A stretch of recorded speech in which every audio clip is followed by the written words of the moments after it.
In the 5 years since the global recession began, our economy has seen great changes. Some suggest the capitalist system that has brought so much prosperity in the world is in some kind of crisis. Beyond that, they say capitalism is unjust. Joining me now, two people making some of these arguments. David Harvey is a geographer. His latest book is called Rebel Cities, From the Right to the City to the Urban Revolution. Richard Wolff is an economist. His book is Democracy at Work, A Cure for Capitalism. I am pleased to have them at this table. Let's begin with the idea of why cities are so important.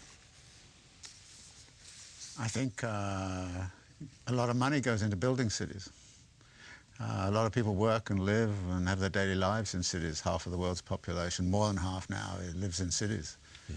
So you've really got to think about qualities of urban life as being absolutely crucial to contemporary life. But beyond that, I mean, are cities somehow representing today some sense of the best of our civilization? I think they're representing, in some ways, the worst of our civilization. But is your argument then against capitalism and the distribution of wealth, and you simply choose cities as the venue to look at the issue?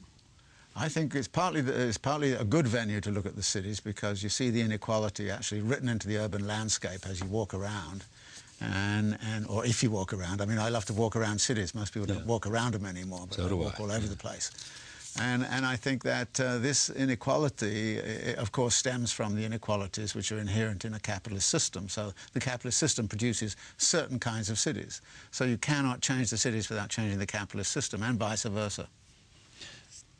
And what are your do you have any sense of optimism that something will change that make this equation different? There are a lot of social movements going on in various cities around the world right now, which is why I wrote this book, is to talk about some of those social movements and what their vision is and what they might be doing. And there's a lot to be pulled together in terms of the kind of imaginary they have. If you're in Argentina and you're in neighborhoods where there's a neighborhood organization, or you're in Chile and you're seeing the student movement on the streets fighting with the water cannon and all that kind of stuff, there's lots of movements trying to change urban life.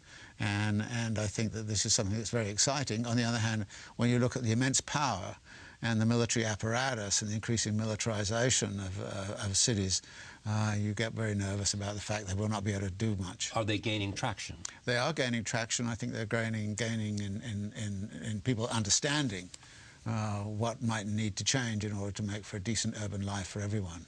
Occupy, the economy challenging capitalism. What's going on there?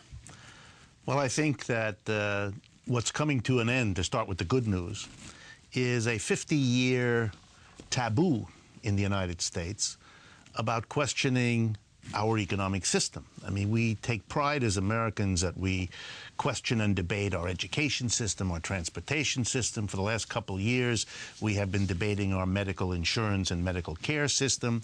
But for 50 years at least, when it comes to the capitalist system, whether you're a Republican or a Democrat, cheerleading is the substitute for serious question, for serious debate. Tell me what Occupy wants. What has struck me about them are two things, above all else. First, that they demonstrated to the world and to the American people that a critical stance towards the status quo, a desire to make fundamental change, can enroll hundreds of thousands and millions of people in a terribly short amount of time, can generate vast sympathy across this society when a lot of people did not think that was possible, or at least not in the offing for decades to come. And the second thing that they proved, besides that there is movement and there is desire for change, was they had an incredibly courageous position they took, which refers to what I just said. They put capitalism, the economic system, squarely in the center of the questions they wanted to address. And some argued that was the wrong place to go. Right. As you know. They said, don't go to Wall Street, go to Washington. And that's why I like what they did, because I don't agree with that. We are a strange country. In our country, when you have an economic problem, most of our people leap right over the economic players and go after the politicians. I like to point out that over the last crisis years now, 5 years, we have laid off something on the order of 8 to 10 or more millions of people from their jobs. The overwhelming majority of those people lost their jobs because a private capitalist employer told them to stay home. And if you look at the millions who've lost their homes, it's a private capitalist bank that did that. Where is then the criticism focused? It jumps over the corporation that fired you, over the bank that foreclosed you, and goes after the politician. If I were the head of a bank or if I were the head of a corporation, I'd be very pleased with that. Okay, practice. but have they outlined exactly what they want? No, because that's being argued and discussed in them. So for most people involved, meaning it hasn't been decided. Hasn't been decided. Okay, it's being discussed, but you're right, it's being discussed. But remember, we haven't had a broad-based movement in this country fundamentally questioning capitalism in a long time. Why not? Well, I think we were successful, not the we that I'm a part of, but in the society was successful in creating that taboo, in making the question of criticizing capitalism either a sign that you weren't well educated, or that you didn't understand how things worked, or worst of all, that you were somehow disloyal to the United States by raising questions about its system. And that was done, and a culture was developed in which it became very difficult, very dangerous personally, to your career, to your even your functioning as a citizen, to do that kind of questioning. And breaking that up, that taboo, opening the space for debate, is probably the long-term historical debt we owe to the Occupy movement for having taken us a quantum leap forward. Where do you come in? It's not only a taboo, it's a power relation.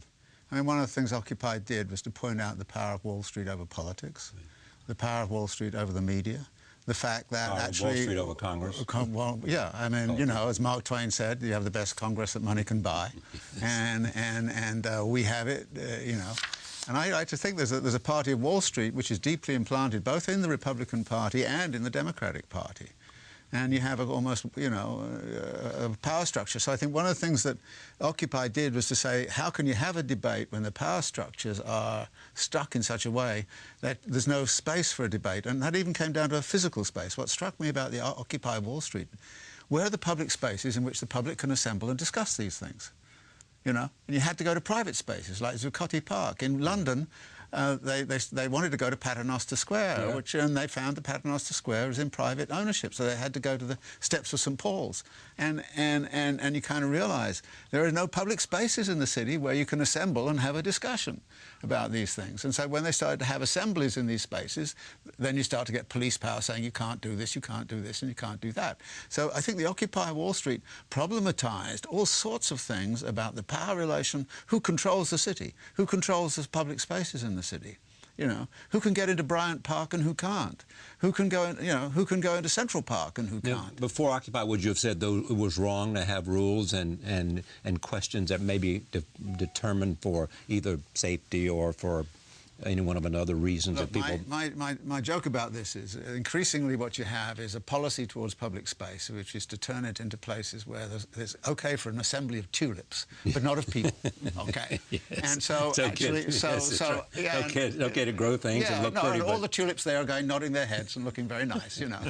and you kind of go, well, if you want to have an assembly of people, the police come and tell you can't be here in this number. You've got to get a permission from somebody.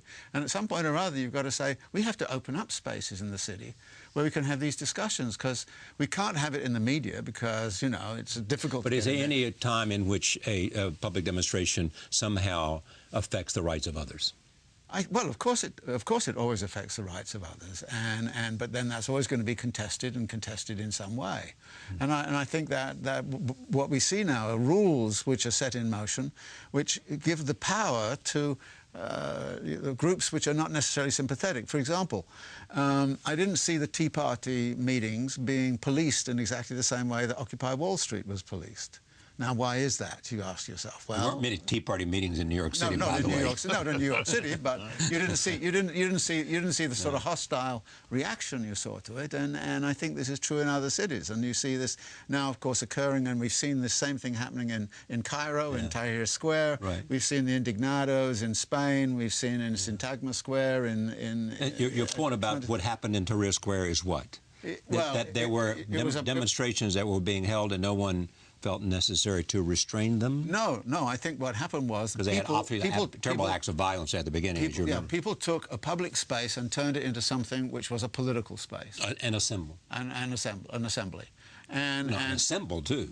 Yes. And this was, I think, one of the key things that began to happen, that therefore, you know, if there's a public sphere, you have to have spaces in which the public sphere can express itself. And we find that actually most of our cities are now designed to deny that. And I think, again, Occupy did something which is very, very significant. There's also this question which comes up, and it's come up in the campaign, and you've seen columns written about it, in which they say that President Obama wants to turn America into Europe. What do you think that criticism is about? I think that's a thinly veiled effort to accuse Mr. Obama of being, in some sense, a social democrat, a socialist, the words that are often found in Europe to describe their general welfare state type of economies. Yeah, but is a state that you want to create a welfare state? No. It is what? The state I want to create is one that has faced up to and become willing to organize the production of goods and services that we all depend on in a fundamentally different way.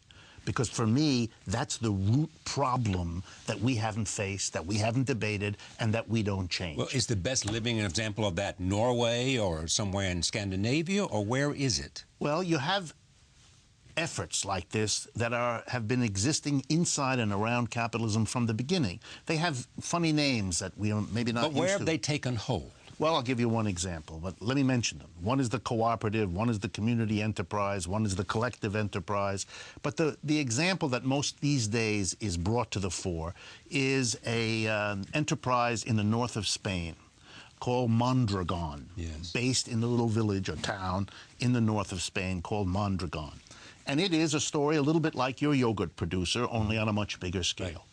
A Catholic priest in that part of Spain got together a handful of workers in the mid-1950s and said, because the unemployment is here so terrible, because the government doesn't care about most working people without work, let's start by building cooperatives, groups.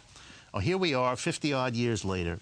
They have 85,000 member workers in the Mondragon Corporation who work in, excuse me, cooperative enterprises, a whole range of them, from high-tech to low-tech, agriculture to industry, stunningly successful, a rate of growth that would be the envy of anyone. They're the largest corporation in northern Spain now, and they're one of the 10 largest corporations in Spain as a whole, which is no mean feat because Spain is an important country. So here's an example where competing with capitalists, they have organized differently. In each enterprise, the workers collectively meet and make the decision who to hire as the boss, what to pay him, what to do. It's a radical alternative. And it should be debated.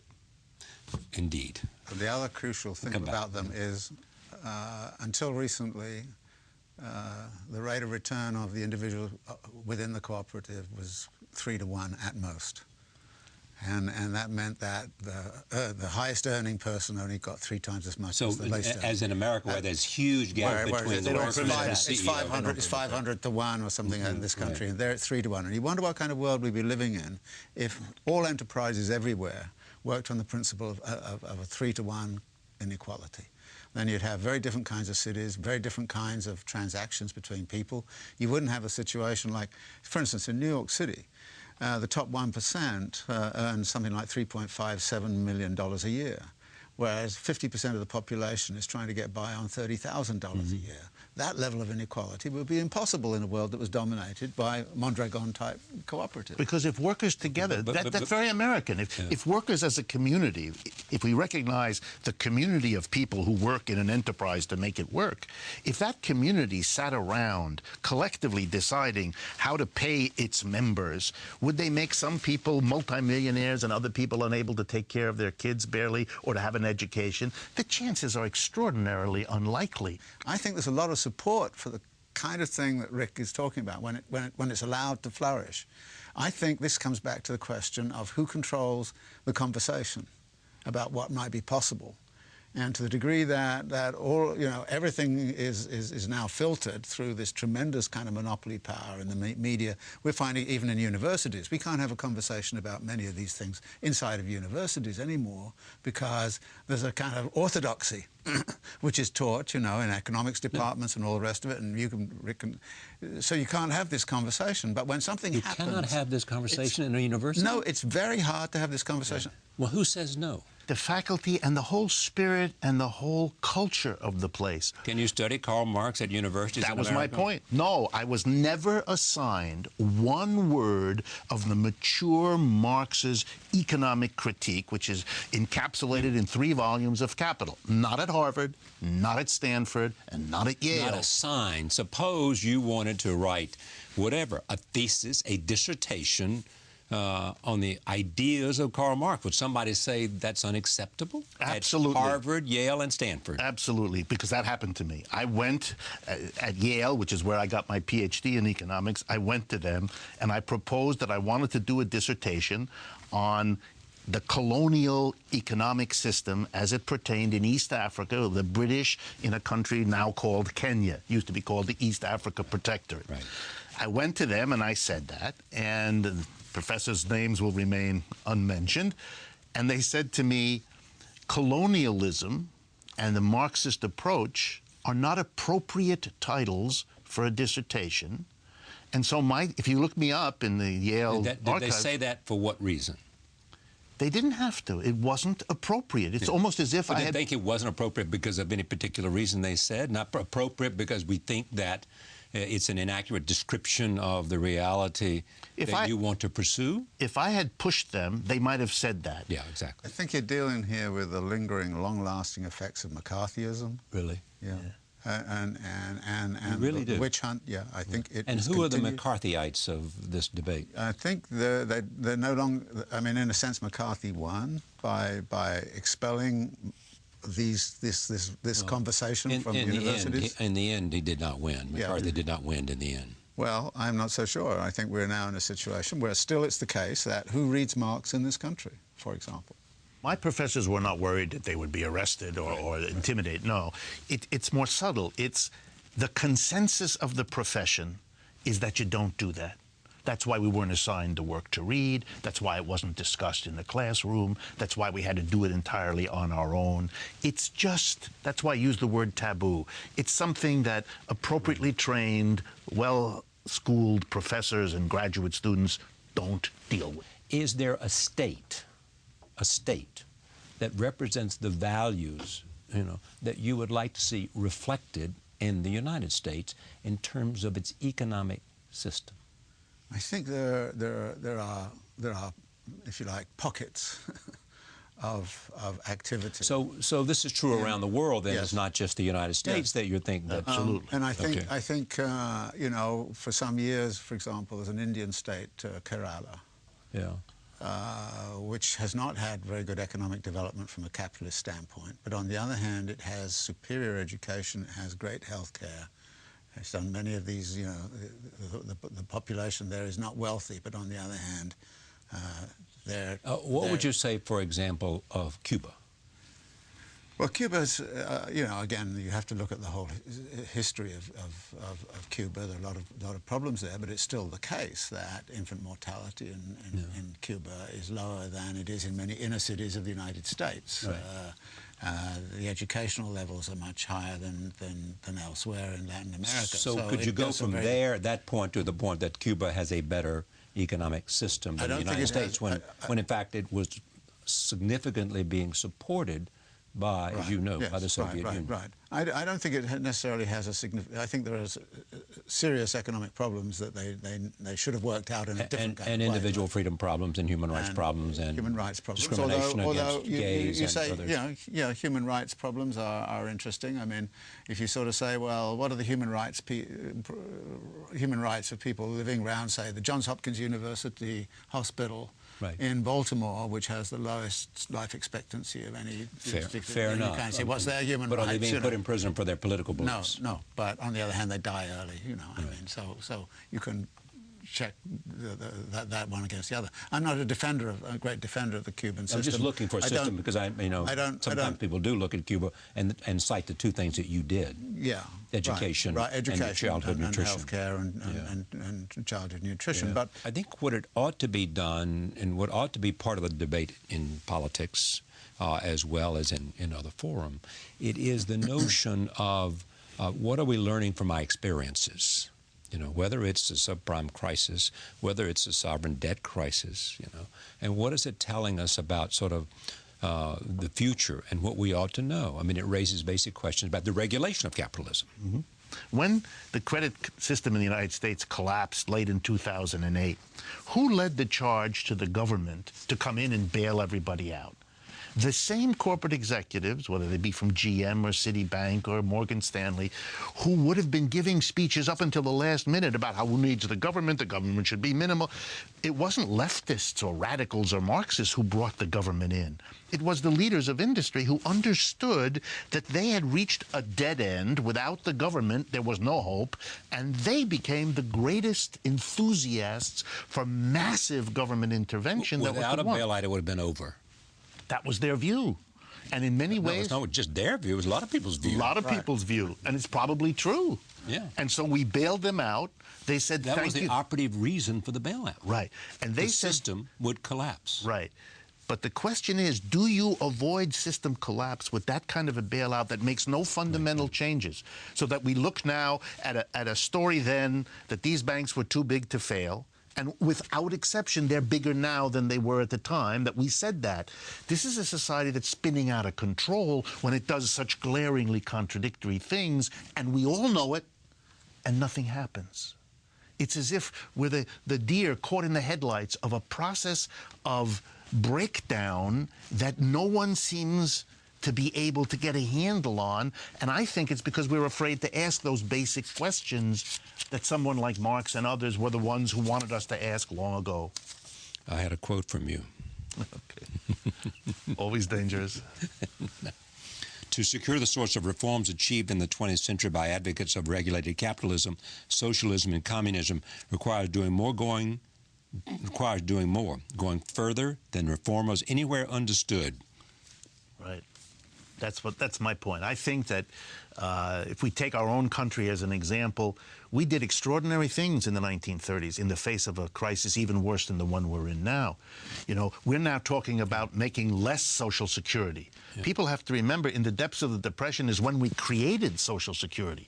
When everyone said there's no money to do such things, as they're saying it now, Roosevelt came in, creates a Social Security system, creates an unemployment compensation system, creates a federal employment program that filled 12.5 million jobs between 1934 and 1941.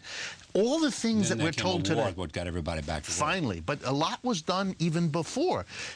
My point is, everything that was done is now in the process of being undone, if it hasn't already been. Yeah. We had the spectacle this morning in the newspaper that just blew me away.